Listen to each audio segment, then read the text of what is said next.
And wonderful Jesus, I pray that not one person shall see Kathryn Kuhlman. Not a young person in this place today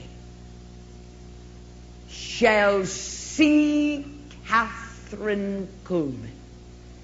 But I pray that not one young person shall cross the threshold of this place of worship the same young person they were when they entered. The Holy Spirit shall move upon our waiting hearts. What I pray for them, I pray for myself.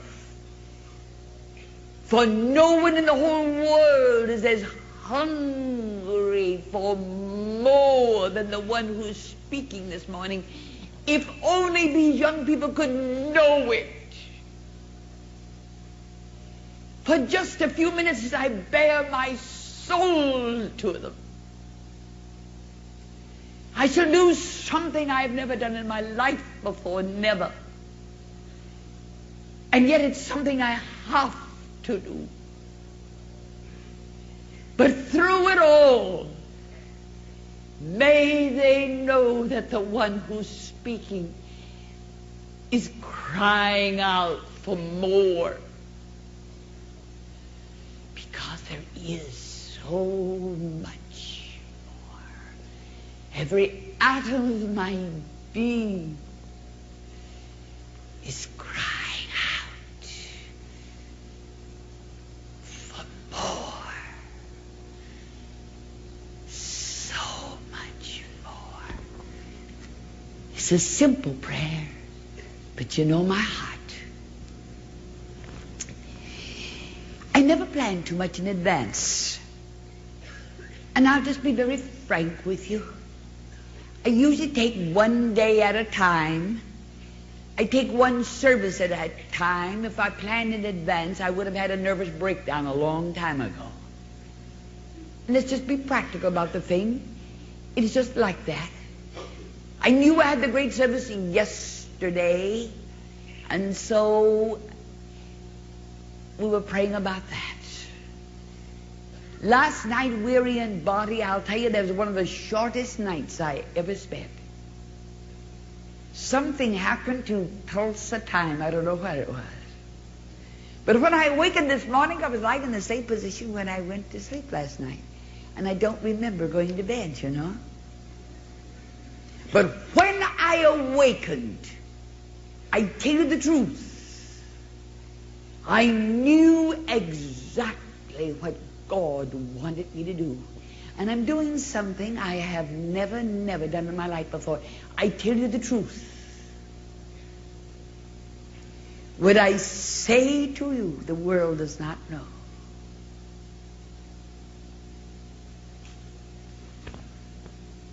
It is something that you don't talk about. It is something you don't tell the whole world. They wouldn't understand.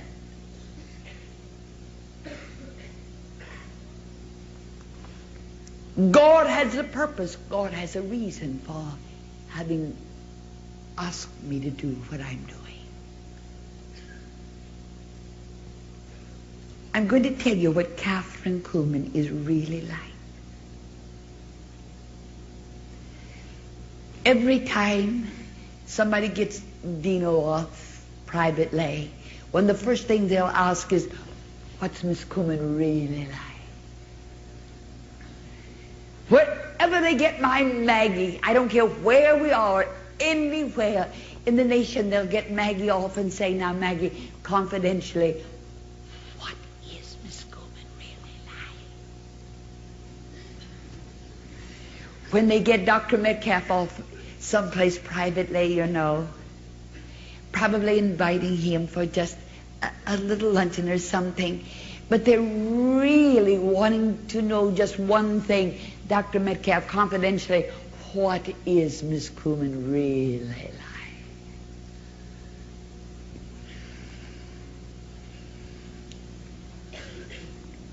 Few people really know.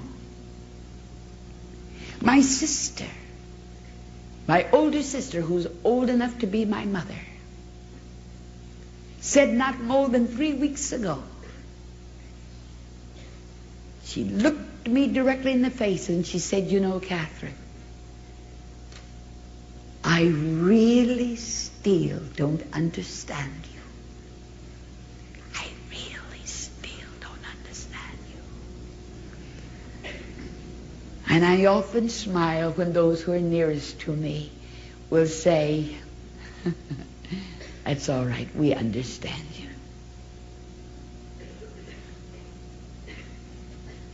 I know Kathryn Kuhlman.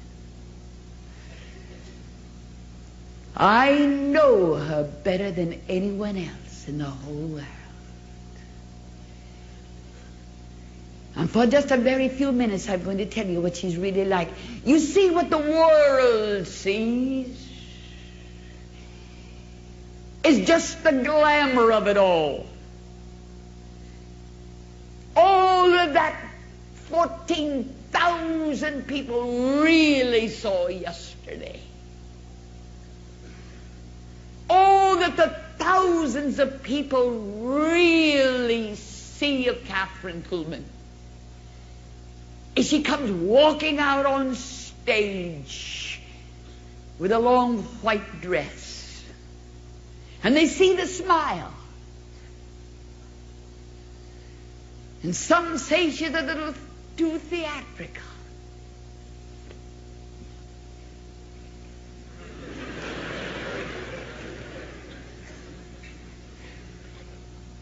Somebody in the Shrine Auditorium who didn't know who my older sister was, and they were sitting directly behind her. They'd never been there before, and they said, don't you think she's a little theatrical? And my older sister turned around and she said, I want you to know, I've known her since she was born, and that's just Kathryn.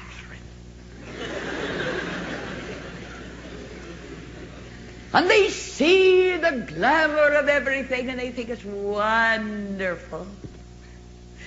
And they think it must be a thrilling life. Oh, it must be a glorious life. All you have to do is to get on a long white dress. All on earth that you have to do is to just stand up there and smile. All you have to do is to just do it. I was on a talk show the other day, Dallas, Texas, and I was being interviewed, and one of the questions was, Miss Kuhlman, what would you say to a woman who would aspire to be a woman preacher? You know what I said? I shocked the one